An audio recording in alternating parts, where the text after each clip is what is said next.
My name is Abikure Tega. I'm a public speaker, a venture capitalist, a business mentor and coach. Currently the CEO of Kurecoin Holdings, which is a portfolio company that is diversified, ranging from several sectors like the oil and gas. We're also into the private equity markets. We also have some stake in manufacturing, in agriculture, and you could name it. And then also recently into the blockchain technology. Now people are asking me, well, Tega, what's your interest in blockchain? I mean, why do you want to go into blockchain? For me, the reason it's not necessarily because of the hype. Of course, that has a role to play. I mean, it's an emerging industry, so much opportunity, so much risk as well. And for me, really, the best way to handle any new concept is from the point of definition.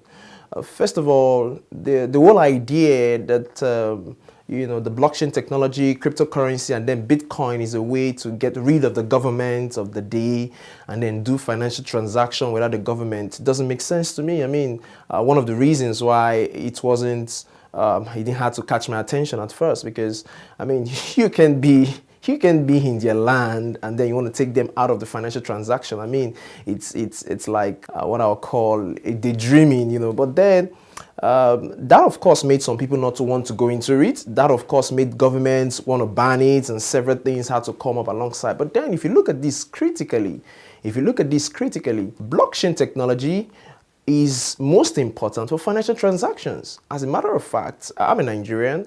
The Central Bank of Nigeria needs blockchain technology more than any other sector you can ever think of. NNPC needs blockchain technology. Pension fund requires blockchain technology. All of these sectors, the government needs blockchain technology more than any individual, more than any citizen out there. So this technology actually an evolution, a solution for the government of the day. So to want to think that it's a way to get rid of the government, then it makes it making looking like it doesn't have a future. Coming into cryptocurrency, I like to call it crypted currency because it's crypted. All right. Now, for example, you want to do a simple security transaction, which means you want to sell a security or a stock from one party to the other party. What would you have to do? Maybe I want to sell a security, for example. I don't know the next person who wants to buy my security, but which means that if I have to go to a security house, we need an intermediary. We need a third party, which means I need an agent in the form of a stockbroker who's going to represent my interest. I want to sell a particular security, and then you come from the other side, and guess what? He handles the transaction. There's what we call the legal contract. All of those processes have to go through, and then there's what we call the central security depository, and then where all of these securities are analyzed, and then it comes out of there. He goes to another level, which means, for example, if you want to sell a security, by the time you're done with the transaction, it takes about 2-3 days before you're credited. There are lots of multi-level entities who are participating in just that single transaction, which makes financial processes very expensive. I mean, so the blockchain technology is actually a solution to these tough processes. And that's why, as at this time, Bank of America has filed in the highest level of patents more than any company in the world. That's because financial processes have become so cumbersome and expensive. Now, most times people complain about the fees, the bank's charges too much and all that. Well, the fees are actually minute compared to the processes involved. And that's why you see the fees as minute as 0.011% and all of those. But then, if you know what those processes and those multi entities who are participating, what it takes, it's really so expensive. So blockchain technology is actually a solution for financial services. Nobody needs it more than the financial industry, I can tell you. Then of course that doesn't mean every other industry doesn't need it. Talking about the land, land, I have, as a venture capitalist, what really triggered our interest into blockchain is having received a lot of youngsters coming with some solutions with blockchain technology for agriculture, blockchain technology for lands, blockchain technology for several things. And I'm thinking, there's so much solution in this industry. So what do we do? How do we come in? Man, if we want to invest into a sector, the first thing we're thinking about, well, if we have to put our money in that sector, which means we have to find a control. So what do? The only way to adopt these new portfolios into our holding is to, first of all, find a way to have control. And that's why we came in. And then the only way is not just to be a player in the market, but to be a parent to the industry. And that's why the step Kure Holding is taking into the blockchain arena is actually a parenting strategy. And I'm going to explain that critically for you. Because if you look at what has happened in the last 2-3 years, so many persons have taken advantage of it. Any new technology comes out, a new solution comes out, they sell an ICO, and then securities, or what you call currencies, or what you call assets, are in people's hands. So the asset is there. And that's what I was explaining the other time about Bitcoin. Bitcoin, for me, and the best way I'd like to approach Bitcoin is a digital asset. But if you say that Bitcoin is a currency, then you're trying to say you want to use Bitcoin to replace the dollar. Well, but Bitcoin is, first of all, an asset. It's a digital asset. I like to see it as a digital asset. So it's a digital asset that can now be used as a currency because of the blockchain technology it's been built under.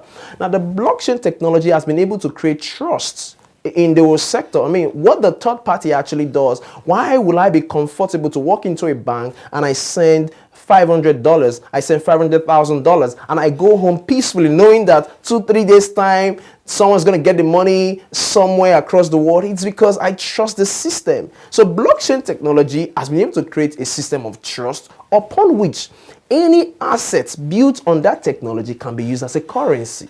So it's actually a digital asset that is now used as a currency. So looking at it from this perspective, it makes sense to me that, well, I've been into managing physical assets.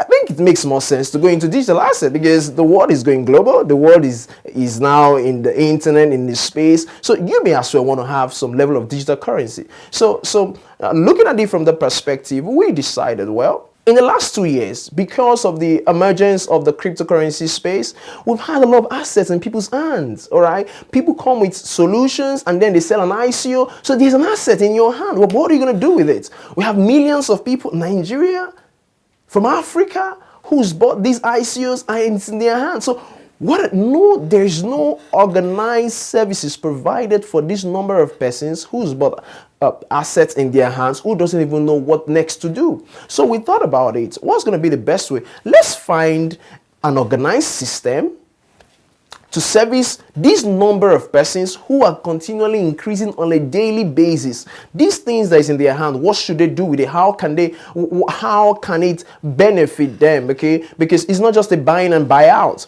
Naturally, when you buy stock, most probably, or you buy an equity, you should be expecting some level of dividends. But the way the sector has been structured, you buy the ICO, the only way you get money is that the price of your asset increases. But there's so much that can actually happen. So we decided to create the Kurecoin Hub, which is the bank. Let's bank your assets. Now the asset is in your hand. You don't even know what to do with it. You've never played so much in the asset market to understand how to manage this thing. So we say, oh, let's manage your assets. Bring it to us. Well, you have a Bitcoin, bring it to us. Let's manage it for you. Well, so you don't have to go through the hassle of, well, it's fluctuating. Is it increasing? What's the price tomorrow? What's the price today? We bank it for you. We help you manage those fluctuations. And then you just know for as long as you're growing old, your money is growing. It's really amazing. It's really amazing. So we created the banking service. And then I also realized, I've observed over time, I watched the industry when Bitcoin was $400, of course it came from a long distance before it got to 400, but it got my attention at the point of 400. It moved to 500, 600, right under my nose, to $700, to $900. I saw people who bought this asset at $600, for example, and they ran into some challenges, and then the next thing they want to do, they want to sell it. Well, I need money. And then they sell the asset. The next 2 months, Bitcoin is $2,000, and they had lost. So I said, if you bank the coin with us and you run into some level of financial challenges, just the way you can walk into any bank using your GT shares as a collateral to get loan from the bank, you can use the digital asset as a collateral to get loan from the hub. It's really amazing. So that made it the first crypto bank in the whole of Africa. It's really, really, really amazing. So we created that. We can provide you, we bank your coin for you based on the coin banked with us, which is an asset. It can be collateralized to give you facility anytime you need. It's really, really, so you don't need any other form of collateral because of the assets that you have with us. And then we also opened the medium. I knew what it took, before it got to this point where you could just go online and then put your cards and then buy Bitcoin. The challenges one had to go through, had to go to the bank, I had to try to transfer monies to the US, and then the money gets there in a day or two, and then my friend over there has to go out there to buy Bitcoin. He tells me, well, I can see at Amazon is selling at this price, I can see at this, so different processes. It takes about a week to get a Bitcoin. So I thought to myself, well, how do we make these available to the everyday man? To the everyday man, it's just simple. In the bank, you can now come in with your Naira and then buy any of these assets. You can buy your Bitcoin, you can buy the Ethereum, you can buy Litecoin, you can buy Dash, you can buy Ripple, whatever. The first 10 cryptocurrencies, selected ones, or that according to our ratings, you can buy with your Naira from your very ATM card. You walk into your bank, seamless, stressful. And then if you have your digital coins already, your asset, which I call digital assets, you have it already in your hand. You don't need to go through the hassle of where do I sell it? Who do I go to? You just come into your account and then liquidate on Naira. Seamless, stress-free. I had a challenge one time, well, not really my challenge. Well, I was having a mentoring program and the lady walked up to me. She said, sir, I like what you're teaching. You talked about evolution process. I had this challenge. I provided a service for a certain Asian client of mine. And when we are done, he said he wanted to pay me with Ethereum, that she doesn't know what that is. I said, really? She said she had to decline because even if she receives it, how's she going to liquidate it? I said, okay, hold on. The bank will soon be out. Okay. So because of this, services required to everyone who's already in this space, and because we already know that in 2018, between 2018 and 2020, you're going to have another set of at least 100 million people coming into this market from Africa alone. So we had to find a way to become a parent to the industry through the banking service, where you can buy with your local currencies or anywhere you are all over the world. You can bank your coin, you can get loan services. So much can happen in that very platform. And then we're not stopping at that. We say, well, it's not enough to bank it. It's not enough to get facility based on your banked assets. What about the exchange? Now, the exchange on one hand is the platform where the peer-to-peer exchange of these digital assets are made possible, which means I have Bitcoin in my hand and the other guy has Ethereum. Well, we don't have to see ourselves. We just go online and then you place your order and say, well, I have 5, you have 2. You can make an exchange, and the third party, which is the exchange platform, does the transaction, and within seconds you're credited in whatever currency or whatever asset that you want. So we looked at it, well, Africa is nowhere in the picture. It's crazy where the world is feeding from our resources, and then we don't have players in any sector.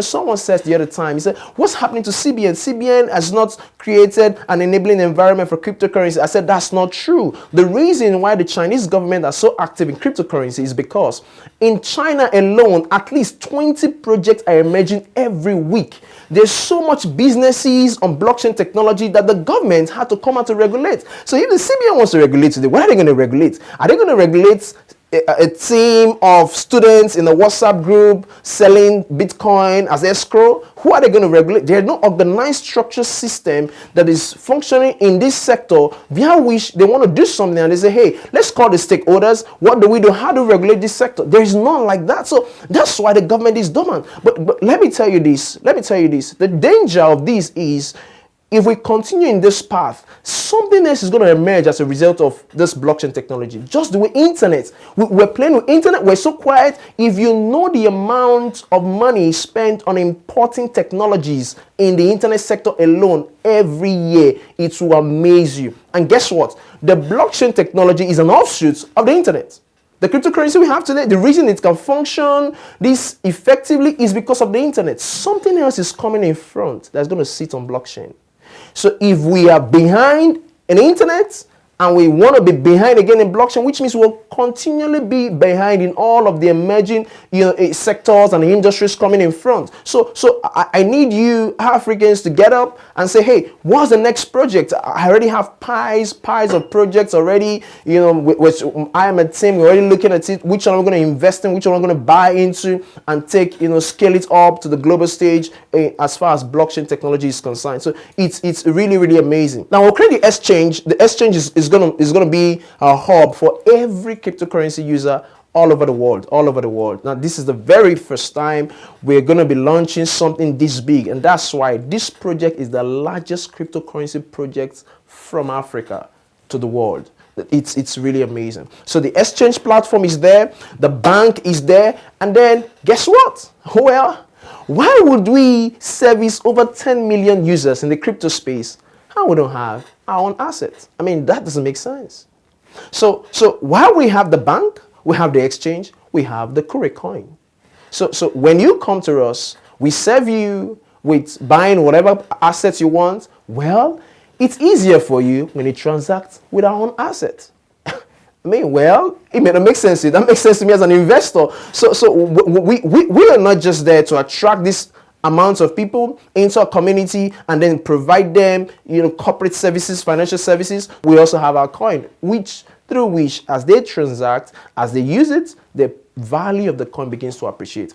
And this is going to be one of the few coins, there are a couple of them in the market, one of the very few coin who is going to be paying dividend to anyone who owns the coin. It's amazing, which means a certain percentage, we looked at 10% of the profits from the bank, from the exchange, is going to be divided to anyone who holds the coin all over the world. It's really, really amazing. Very, very few coins do this. And why did we decide to do this? If digital asset has been used as a way to raise money in businesses like we have in the IPOs, then it sure makes sense that the owners of this coin get dividends from your business. I mean, why should investors buy an ICO, provide money for a project, you get the project done, and you're making business with the project, and the only way they benefit is that the coin increases in value? It doesn't make sense to me. They should also benefit part of the business processes. I mean, Ethereum alone, apart from the coin, the business transactions that Ethereum goes through every day per annum, if you know what it is, every Ethereum holder should be paid some level of dividends. Well, that's just my thought. So we're not going to whine around it. Why they're not doing this? We're creating it. We say, hey, if you hold our coin at certain time, quarterly, twice in a year, or per annum, you get dividends for holding our coin. That's our strategy, not just to get a coin out, but also to hold a coin. So which means a guy at 18 holds Kurecoin. At 30, he can't help but just get richer, because not just that the value increases, he also gets paid dividends. It's really, really amazing. And then the third part of the project, because we looked at this basic things, and we know that these are the plot points of the whole sector. So the third part of the project is the blockchain technology.